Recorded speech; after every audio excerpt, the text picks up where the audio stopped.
दोस्तों, मैं विजय और आपको क्लास 10 का अध्याय 3 धातु एवं अधातु के बारे में आज जानकारी देने वाला हूँ। यदि आप मेरे चैनल पर नए हैं तो मेरे चैनल को लाइक और सब्सक्राइब कर दें ताकि इसके बाद आने वाली वीडियो को आप देख सकें। तो आइए शुरू करते हैं। तो सबसे पहले हम लोग जानते हैं कि यहाँ देख सकते हैं कि तत्वों को उनके गुणधर्म के आधार पर धातु एवं अधातु में वर्गीकृत किया जाता है। तो मतलब कुछ तत्व होता है उसके गुणों के आधार पर, यह वो धातु है कि अधातु है, इसके आधार पर वर्गीकृत किया जाता है। ठीक है। तो जैसे यहाँ पर देख सकते हैं सेकंड में कि धातु के कुछ उदाहरण। तो जैसे धातु के कुछ उदाहरण में आप देख सकते हैं आयरन को Fe कहते हैं। इसके बाद देख सकते हैं एल्युमिनियम के Al कहते हैं।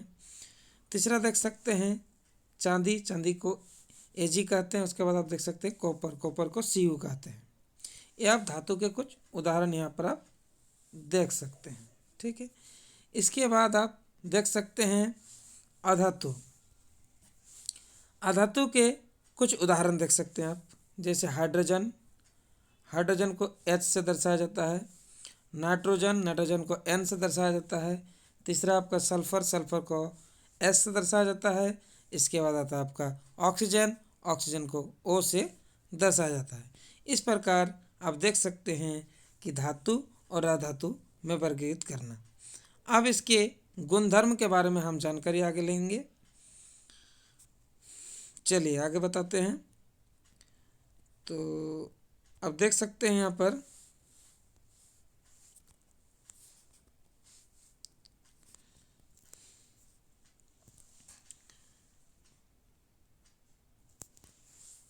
भौतिक गुणधर्म देख सकते हैं कि पहला है, यह हो गया आपका धातु, यह हो गया अधातु। यानी भौतिक गुणधर्म के आधार पर पहला जो होता है वो होता है धात्विक चमक। यानी धात्विक चमक के बारे में हम लोग जानते हैं। तो सबसे पहले थोड़ा जानकारी भौतिक गुण के आधार पर बता देते हैं कि धातु में धात्विक चमक, कठोरता, उसका रूप, आगे देख सकते हैं आघात वर्धता। इसके बाद 5वां नंबर देख सकते हैं तन्यता। 6वां नंबर विद्युत ऊष्मा के कुचालक। इसके बाद घनत्व, ध्वनिक। ठीक है। ये सभी गुण जिसमें पाया जाता है उसको धातु कहते हैं, और जिसमें ऐसे भी गुण नहीं पाया जाता उसको अधातु कहते हैं। परिभाषा बोल सकते हैं। तो चलिए आगे बताते हैं, दोनों में अंतर बताते हैं। तो आइए समझते हैं भौतिक गुणधर्म के पहला बोले हैं धात्विक चमक। धातु वाला समझिए कि धातु की सतह चमकदार होती है अर्थात तो चमकता है, और अधातुएं चमकीली नहीं होती। अर्थात धातु चमकता है यानी चमकदार होता है, अधातु चमकता नहीं है। लेकिन कुछ अपवाद समझ सकते हैं कि आयोडीन अधातु होता हुआ भी वो चमकीला होता है। आयोडीन अधातु है लेकिन क्या होता है वो चमकता है। इसको अपवाद बोल सकते हैं, जो कि गुण ऑटोमेटिक एक गुण आ गया है, लेकिन धातु जैसा गुण है लेकिन है एक्चुअली में अधातु। चलिए आगे समझते हैं। दूसरा, कठोरता। धातुएं सामान्यतः कठोर होती है, लेकिन लिथियम, सोडियम, पोटेशियम मुलायम होते हैं और इन्हें चाकू से काटा जा सकता है। इस प्रकार दोनों में आप अंतर भी बता सकते हैं धातु और अधातु में, कि धातु में क्या है और अधातु में क्या है। दोनों में आप अंतर भी बता सकते हैं। और अधातु में देख सकते हैं ये अधिक कठोर नहीं होता है, लेकिन यहाँ देख सकते हैं कार्बन का एक अपरूप हीरा है जो सबसे कठोर प्रकृति का पदार्थ है। मतलब समझ सकते हैं कि यहाँ पर मैंने बताया कि धातु कठोर होता है, अधातु कठोर नहीं होता। दोनों में अगर अंतर बताया जाएगा तो सबसे पहला अंतर आप बोलिएगा कि धातु चमकदार होता है, अधातु चमकदार नहीं होता है। कठोर में बताइएगा कि धातु कठोर होती है, अधातु कठोर नहीं होती है। लेकिन कुछ इसके अपवाद हो सकता है, जैसे धातु में आप बोल सकते हैं कि धातु के कुछ है, जैसे लिथियम, सोडियम, पोटेशियम मुलायम होता है, जिसे चाकू से हटाने से आसानी से काटा जा सकता है। 1 नंबर या क्वेश्चन पूछेगा कि आपका कि ऐसा कौन सा धातु है जिसे चाकू से हटाने से आसानी से काटा जा सकता है, तो आप बता सकते हैं। तो देखिए आगे अधातु की बात करते हैं कि ये कठोर नहीं होता है, लेकिन इसके जैसे कार्बन का एक अप्रूप हीरा है जो सबसे कठोर प्रकृति का पदार्थ है। तीसरा बात करते हैं, इस प्रकार आप दोनों में अंतर भी बता सकते हैं। इस तरह से अंतर पूछा जाएगा तो आप अंतर कर लीजिएगा। रूप में देखिए, धातुएं कमरे के ताप पर ठोस रूप में पाई जाती है। अधातु में क्या होता है, अधातुएं ठोस या गैसीय रूप में पाई जाती है। यानी धातु हमेशा ठोस में पाया जाता है, लेकिन अधातु जो है वो ठोस में भी और गैसीय में भी दोनों रूप में पाया जाता है। इसका देखिए कुछ चीज़, केवल मरकरी जिसको पारा कहते हैं उसको छोड़कर, क्योंकि वो चीज़ द्रव अवस्था में पाया जाता है। लेकिन अधातु में क्या है, केवल ब्रोमीन को छोड़कर जो तरल रूप में, ब्रोमीन खाली तरल पदार्थ में पाया जाता है, बाकी सभी ठोस और गैसीय अवस्था में पाया जाता है। इस प्रकार आप दोनों में अंतर करिएगा। चौथा आप देख सकते हैं आघातवर्ध्यता। आघातवर्ध्यता पहला नंबर देखिए, यहाँ पर कुछ धातुओं को पीट कर पातली चादर के रूप में परिवर्तित किया जा सकता है। मतलब जिस धातु को पीट करके पतली चादर के रूप में परिवर्तित किया जा सकता है, वो एक आघातवर्ध्यता का गुण है। लेकिन धातु अधातु को हम लोग पीट करके पतली चादर के रूप में नहीं बदल सकते हैं, इसीलिए यहाँ पर लिखा है अधातु आघातवर्ध्यता नहीं होती है। अर्थात धातु को अगर हम लोग पीटेंगे तो वो, जैसे मान लीजिए कि लोहा का छड़ ले लीजिए, लोहा का छड़ को लेकर के आप उसको पीटिए, धीरे धीरे धीरे वो पतला होते जाएगा। लेकिन एक मान लीजिए पत्थर को लीजिए जो अधातु है, उसको पीटिए और टुकड़ा टुकड़ा हो जाएगा, वो पतला नहीं बनेगा। समझ गए? उसी को जिसमें ये गुण पाया जाता है उसको आघातवर्ध्यता कहते हैं। जैसे पतला होने का गुण, पीट पीट के लोहा का टुकड़ा पतला हो जाता है, तो इसीलिए उसको क्या बोलते हैं हम लोग, आघातवर्ध्यता है उसमें, इसलिए आघातवर्ध्यता का गुण उसमें है। और धातु में पाया जाता है, अधातु में वाला गुण नहीं पाया जाता है। 5 नंबर देख सकते हैं आप, तन्यता।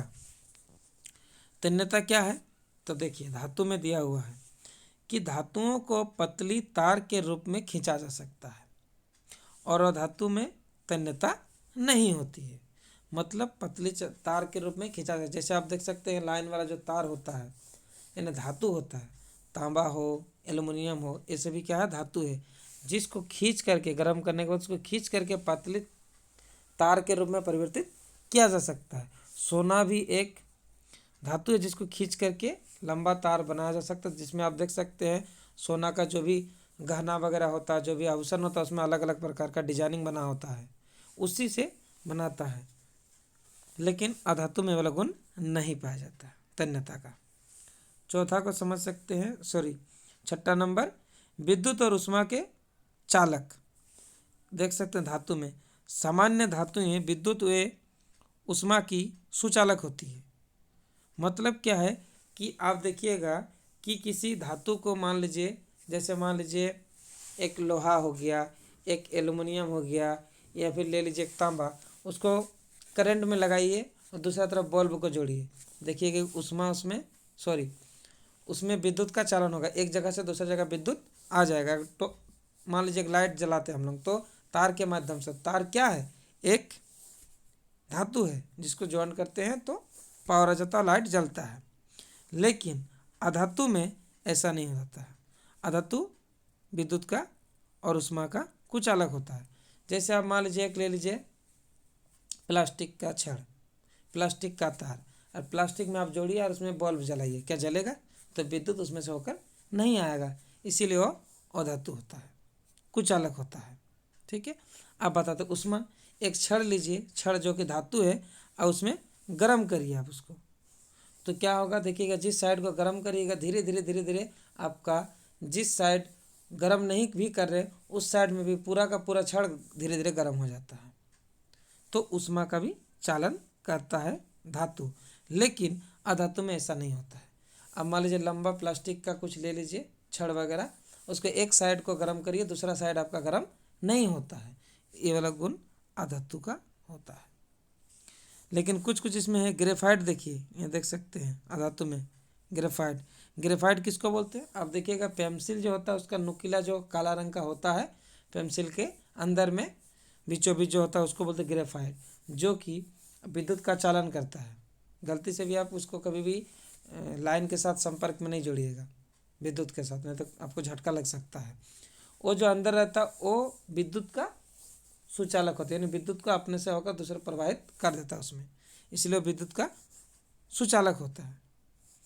आप देख सकते हैं धातु में सीसा जिसको बोलते हैं पीबी एवं मरकरी जिसको एचजी कहते हैं वो विद्युत का कुचालक है। धातु है फिर भी क्या करता है? विद्युत का कुचालक है।